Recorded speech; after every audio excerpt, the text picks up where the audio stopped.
Welcome sa aming buhay-buhay dito sa Dubai. Ngayong araw nga mga be ay may dadayuhin na naman tayong isang bilihan ng tinapay na nagtrending sa TikTok. Actually nakita ko lang siya sa mga ilang influencers dito sa Dubai. Kaya naman pinasya namin ni Beshi na puntahan. Ay na nga ang Besh ko at si Kay Lapot. Kaming tatlo lang dahil bago kami pumunta niyan kay Momo.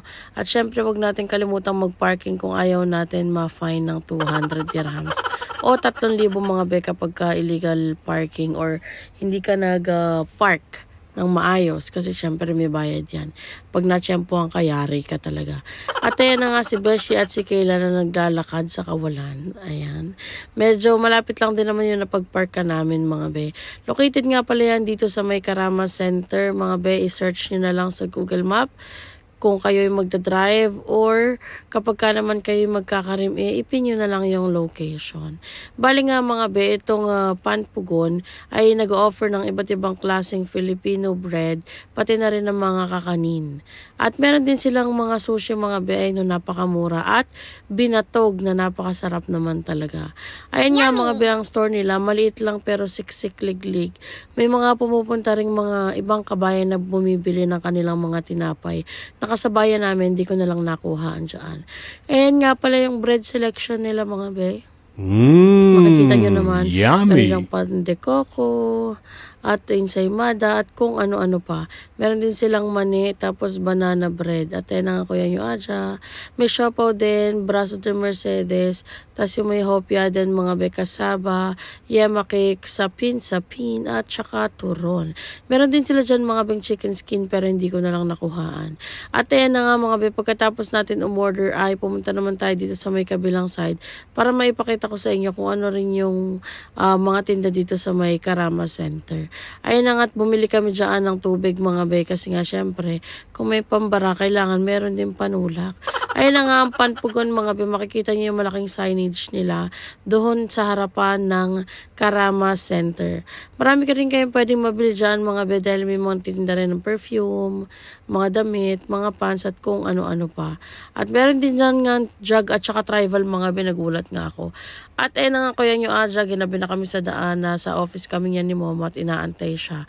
Ito nga ating unang titikman ay ang binatog na classic mga be. Ayan. O, diba?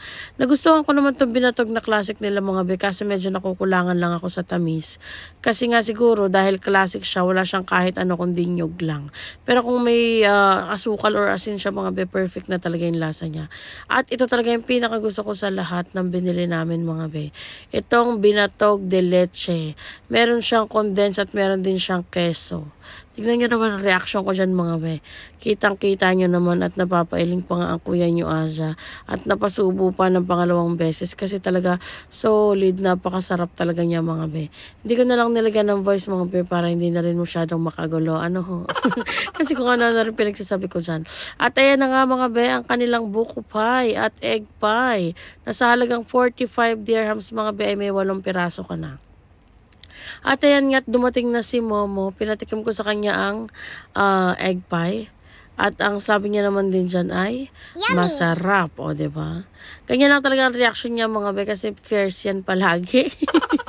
At ayan na nga ang egg pie naman mga be, o diba? Tinikman ko rin yan dyan mga be pero hindi ko na isinama yung clip since si Momo ngayon nag-review nung pagkain. At ayan na nga si Kilay na may hawak pang cheesecake dyan. Kunwari daw ay galing sila sa birthday yan. May birthday kasi naman talaga dun sa office nila at since nasa baba na nga ako, nagmadali na sila. At yan naman si CJ na tinikman din ang egg pie tapos si Momo ay nasarapan din doon sa kanilang binatog. Ang sarap din ng egg pie nila mga be kasi talagang buo yung pinakabuko. Unlike sa iba talaga na parang isang strip lang tas yun na yun. O diba, napapailing pa nga ang version sa sarap ng kinakain niyang binatog. Tapos sila CJ din dyan ay tinikman nila yung egg pie at yung buko pie. Nagustuhan din nila mga be kahit paano yung buko pie at yung egg pie mga be. Kaya ayan at lumalafang na ang mga person. Yan mga be, hanggang dito na lang tayo. Huwag niyong kalimutang mag-like at follow ng ating page. At comment lang kayo kung may recommendation or suggestion kayo. Ayan nga pala mga be, ang kanilang flyers. Check nyo na lang dyan. Hanggang dito na lang. Paalam!